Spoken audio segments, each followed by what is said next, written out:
Ay, magandang tanghali po mga kababayan ko sa Maynila, no?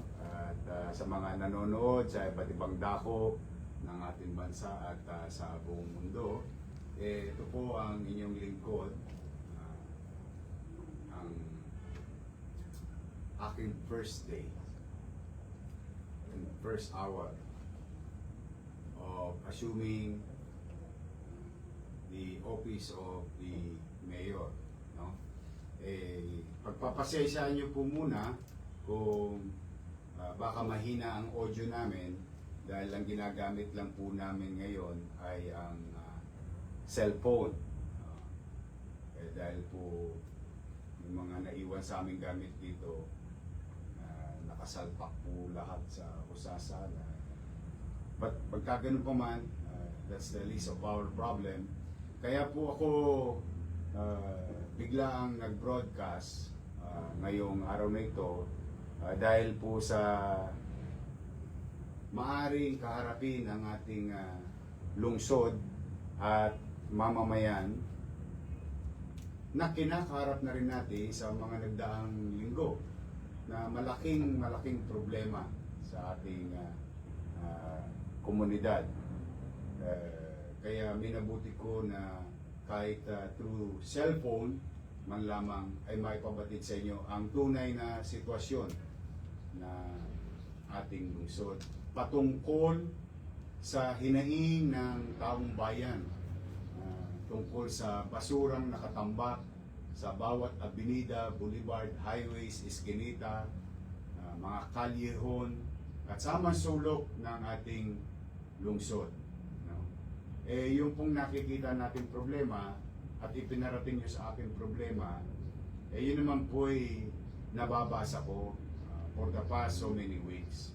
Kaya lamang po, pagpaumanin ninyo, hindi ko naman po yun matugunan, bagamat ako'y hinalal nyo na, sapagkat ngayong oras lamang na ito, ako nagkaroon ng full authority to manage the city and the people. Ayoko naman pong pangunahan yung mga nakaraan sa kanilang dapat gawin sa inyo.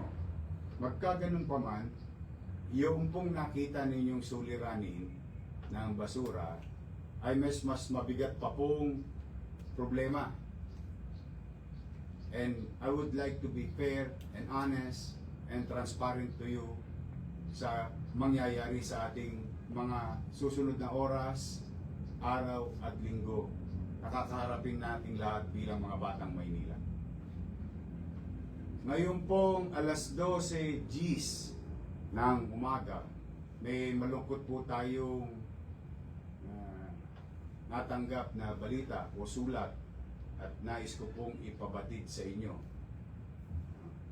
Sumulat po sa atin ang PILECO, Metro Waste Management. At nakasaad po sa kanilang sulat, ngayong araw po na ito ay humihinto na po sila o titigil na po sila ng pagkolekta ng basura sa ating lungsod. So ano po ang ibig sabihin? Kung kahapon, nung isang araw, nung isang linggo, at ilang linggo nang nakararaan ay tambak ang basura sa mansulok ng ating syudad, ay malamang po sa hindi, titriple pa ho yan dahil wala na pong mag-aakot ng basura. Ito po ang bumungad sa akin. Bukod sa kinakarap natin araw-araw, ito ang unang bumungad sa akin bilang inyong alkalde ng lungsod. Nakasaad po rito, katulad ng nasabi ng PILECO, and let me read it to you. June 30, 2025, Honorable Francisco M. Dumagoso, Mayor City of Manila, Manila City Hall, Ermita. Dear Mayor Dumagoso, this is to inform your good office that we are amenable to a mutually agreed no-fault termination of our contract for garbage collection and disposal services for District 3 4, 5, and 6 with the City of Manila to take effect June 30, 2025. Today po yun. In this regard, may we seek your assistance in servicing our account. Ito po, ibig sabihin, naniningil na. Ipaliliwanag ko po yan maya-maya. For services thus far rendered in furtherance of our contract, we thank the City of Manila for the opportunity given to us. Thank you, very truly yours, Joey Lee Oliver, President and COO of Pileco. Ang ikalawa pong sulat ay galing naman po sa Metroway Solid Waste Management Corporation. June 30, 2025. Honorable Francisco M. Domagoso, City Mayor, City Government of Manila, Manila City Hall, A. Villegas Street, Ermita, Manila. Dear Mayor Domagoso, this to inform you that we have submitted a notice of intent to withdraw from garbage collection and disposal services contract last June 10, 2025 with the previous administration. As mentioned in the said letter, we find it extremely difficult to sustain our operation due to our continuing inability to collect payments for services already rendered from February 2025 to present. Attached is a copy of our letter for your reference. In view thereof, we are constrained to terminate our contract for the garbage collection disposal services for District 1, 2, and 3 of the City of Manila. Effective June 30, 2025. Thank you, very truly yours, Jerry Rose Ching, Chief Executive Officer, Metro Manila, Metro Waste Solid Waste Management Corporation. At the same manner, ganun din po ang sulat tungkol sa flushing at mga antibacterial activities contracted with Metro Waste. Iyan po ang malaking pagsubok na kakaharapin natin ngayong araw na ito. Para po sa kaliwanagan ng lahat. At hindi naman kaila na ang Maynila for so many mayors, for so many decades, ang nagkokolekta ng maayos sa atin at mainam na nagugustuhan ng mamamayan kahit na magpalit-palit ang mga mayor ay ang dating kolektor ng Maynila na Lionel Waste Management. At napabalita rin po sa atin noong nakaraang taon na hindi na rin po kinaya ng Lionel na tugunan ang serbisyo para sa lungsod.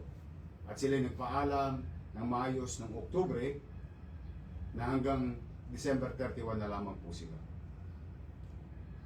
Bagamat ipinagkaila ng ilang individual na sila daw ay nagbabayad, ngunit ang katotohanan, may pagkakautang o bayarin tayo sa Lionel ng 561 million pesos sa taong 2024. At dahil dito, minabuti ng nakaraang administrasyon na kumuha at paghati-hatiin ang koleksyon ng basura sa lungsod. Sila naman po'y nagtagumpay na kumuha ng ibang kumpanya, katulad na nabanggit kong kumpanya na Metro Waste at ngunit, katulad ng isinaad sa sulat ng Metro Waste at ng Pileco na patunayan na hindi rin sila binayaran. Ngunit nung Enero lang sila binayaran ng taong 2025.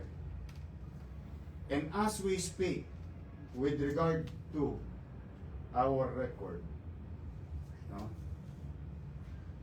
ang bayaring kakaharapin natin at hindi na kinaya rin ng mga naturang kumpanya ang malaking operasyon ng pagkolekta ng basura ay tumataginting na 950 million pesos. So para po sa simpleng arithmetic, umalis ang Lionel, dala ng hindi nabayaran ng 8 buwan at 561. May nagsinungaling, may nagkubli, may nagtago, pero lumabas ang katotohanan. Hindi sila bayad. Pinalitan, kung anuman dahilan, hindi ko po alam. Ngunit, hindi rin may tatanggi na hindi nakaya ng bagong kumpanya na kinuha ng nakarang administrasyon na sila'y hindi binabayaran din magpasa hanggang ngayon. Kaya ang sakripisyo, taong bayan, tayong mga taga-Maynila. Humigit kumulang 2,000 metric tons of garbage should be collected every single day. At habang nag-uusap po tayo sa broadcast na ito, yung hindi nakuha kahapon, yung hindi nakuha nung isang araw, madadagdagan pa ho, maya-maya at bukas. Hindi po matitigil ang magiging problema natin sa suliranin natin tungkol sa basura sa Maynila. Mga nanay ko, mga tatay ko, mga minamahal ko lolo't lola, at mga batang Maynila, at sa mga taong dumarako sa Maynila araw-araw, gabi-gabi. Now, I'm telling you straight. A few minutes ago, bilang inyong alkalde, buong kababaang loob ako na nakiusap sa Lionel Waste Management for old time's sake. Total, matagal naman silang nagserbisyo at naghahanap buhay sa Maynila. Nakiusap ako sa mga may-ari nito na kung po pwede, hakutin muna nila ang basura ng Maynila ngayong araw na ito ng libre, nang walang gastos sa taxpayers' money. Kasi bukas po malalaan natin kung ano ang sitwasyon ng pananalapi ng ating lungsod. Ayaw ko naman pangunahan ng kabayo. But for now, nakiusap po ako sa kanila. Bakit po? Mas mahalaga sa akin ang kaligtasan at sanidad ng ating lungsod, more than anything else. Ang pagkalat ng basura at pagtambak nito ay maaaring magdulot ng panganib sa mga matatanda natin na mahihina na, sa may mga sakit, sa mga bata, sa mga pagkain kinakain natin na maaaring dapuan ng insekto galing sa mga tambak na basura. Masakit sa mata, masakit sa ilong, at mapanakit sa kalusugan ang ating sitwasyon patungkol sa basura. Matapos ang aming usapan bilang tugon sa sitwasyon ng ating lungsod na problema sa basura, by 2 o'clock this afternoon, the entire resources of UNEL Waste Management will be around in the city of Manila. Iikot po ang mga truck. Kukunin po ang mga basura nang walang gastos sa lungsod ng Maynila. And I spoke. Ako po ay nakipag-ugnayan din agad sa ating DPS, sa ating City Engineering, sa Manila Traffic Parking Bureau, sa lahat ng ahensya at resources ng lokal na pamahalaan to utilize all human resources, equipment, logistics, na hakutin, linisin, paliguan ang buong lungsod ng Maynila.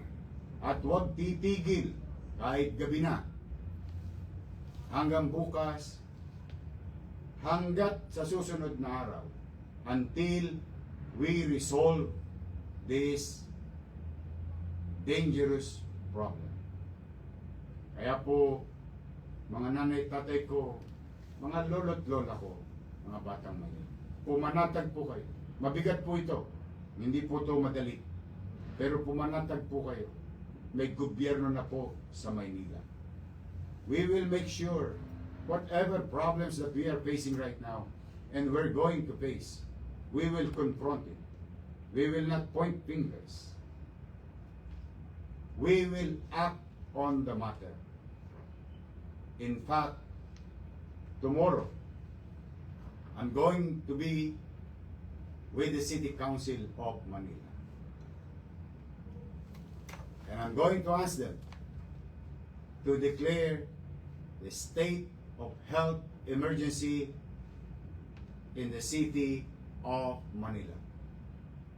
Yun po'y kailangan natin gawin para sa mga darating na araw, tayo po'y magkaroon ng sapat na kapangyarihan upang tugunan, legal na tugunan, yung suliranin natin sa kalusugan, sa masamang magiging epekto at naging epekto na ng tambak ng basura sa tapat ng bahay natin, sa ilog natin, sa creekside, sa Boulevard Avenue, and so on and so on.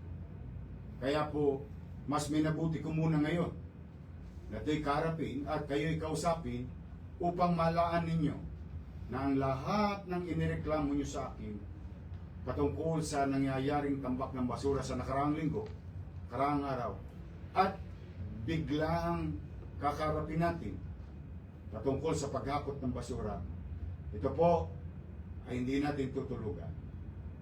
Aaksyonan po natin. Bilang panghuli, ako naman po ay nananawagan sa lahat ng barangay official to 800 plus barangays in the city of Manila. Magkayak na kayo. Linisin nyo na ang lahat ng kalsada, creek, at mga imbornal. In a few minutes, we will inform you that we are going to sign executive order about this thing. Kaya inihikayat ko ang mga barangay official. Total, kayo naman ay mga halal din ng bayan na tulad ko, makiisa na kayo. Kalimutan nyo na ang politika. May nanalo na. Nagdesisyon na ang taong bayan. Panahon na para tugunan ninyo ang sinumpaan yung tungkulin sa mamamayan, hindi sa politiko. Sa akin naman pong mga lolo't lola, mga nanay tatay, mga batang Maynila, at mga taong dumadako sa Maynila sa gabi at sa araw, nakikiusap po ako sa inyo. Samahan niyo po kaming maglinis. I'll make sure, hahakutin ko ang basura. Ngunit kung kinakailangang ipa-delay nyo ng konti, kahit saglit man lamang, na ilawag nyo muna sa inyong mga tahanan o bahay o negosyo ang inyong basura habang kinukolekta ko ang basura sa kalsada until we normalize the collection of garbage in the city of Manila. Nakikiusap po ko sa inyo. Sana po'y gawin po ninyo bilang pagkakaisa nating lahat na maging maaliwalas ang ating minamahal na lungsod at maging ligtas sa sakit na maaaring idulot ng basura ito. So muli mga kababayan, for now, I hope the audio of this broadcast is clear enough. Pasensya na kayo, ulitin ko, nasa cellphone lang po tayo nagbo-broadcast. But this is immediate. This is very important. This threat to our health or the imminent danger of this brought by this garbage in our city will be confronted. Again, mga barangay chairman,